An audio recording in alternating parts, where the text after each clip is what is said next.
Info yang bagus untuk teman-teman yang berkeinginan bekerja di Taiwan, tapi sekarang juga ada saingan baru.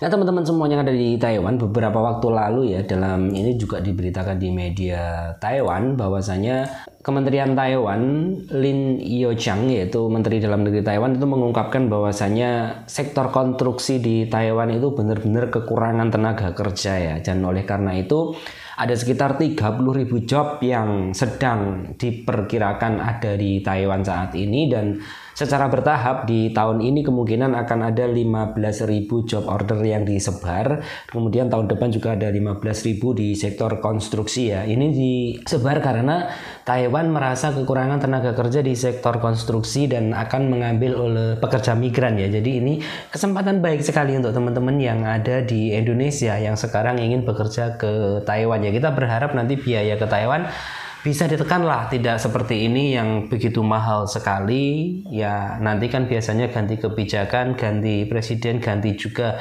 ke pejabatnya, kemudian aturannya ganti, biayanya juga ganti. Sebagaimana kita tahu ya, dari zaman dulu itu Pak Jumhur, Pak Nusron, kemudian Pak Beni itu kan biayanya bermacam-macam beda. Yang biaya tertinggi di Pak Beni ya, kalau di Pak Nusron itu biayanya masih di bawah 40, kemudian Pak Jumhur itu di bawah 30.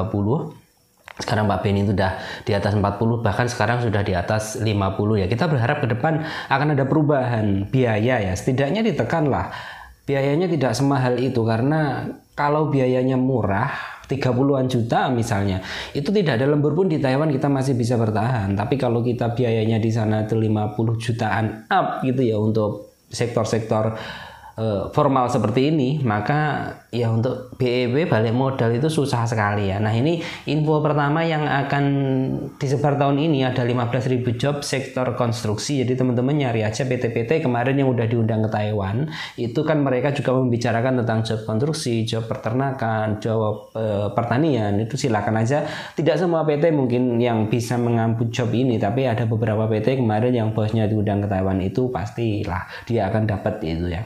Kemudian itu berita pertama tentang job di Taiwan, di mana tahun ini melimpah untuk sektor konstruksi, sektor pertanian juga melimpah. Dan tapi ada kabar di sini yang mengejutkan, yaitu di mana Taiwan itu sudah bau-baunya itu benar-benar sudah 100% fix ambil pekerja migran dari India sebagai penambah kekurangan tenaga kerja yang ada di Taiwan. Sebenarnya calon PMI dari Indonesia itu banyak sekali, tapi karena ya prosesnya ada yang sulit, kemudian karena kesalahan para sponsor zaman dulu yang membedakan atau menuakan usia, sehingga banyak teman-teman yang terganjal nggak bisa proses ke Taiwan. Juga ada sekarang harus semua barcode, sehingga prosesnya memang rada sulit ya.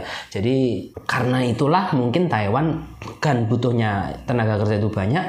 Sekarang India benar-benar deal ya, dimana Taiwan itu sudah janjikan 100.000 job untuk India di tahun ini ya. Nah, ini tapi belum ditandatangani menurut Kementerian Dalam Negeri di India sana.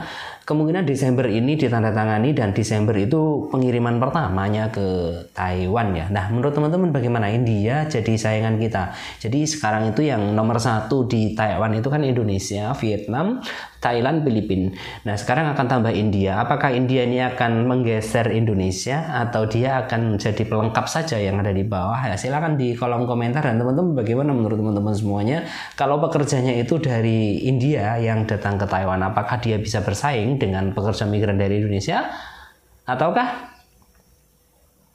kita lihat ke depan seperti apa ya. Tapi kita harapannya proses jadi TKI, semoga setelah 2024 nanti proses menjadi TKI biayanya tidak semahal di periode ini, karena ini luar biasa mahal jadi PMI ke Taiwan. Karena kalau biaya mahal itu kan juga melanggar undang-undang nih undang-undangnya udah ada di sini. Kita itu dilindungi secara ekonomi, juga dilindungi secara semuanya. Katanya di sini tertulis dilindungi, tapi nyatanya kita selalu diperas sih ya. Biaya proses ke Taiwan aja sampai 50 juta up, bahkan 70 juta, bahkan ada yang 90 juta. Gimana bentuk melindunginya?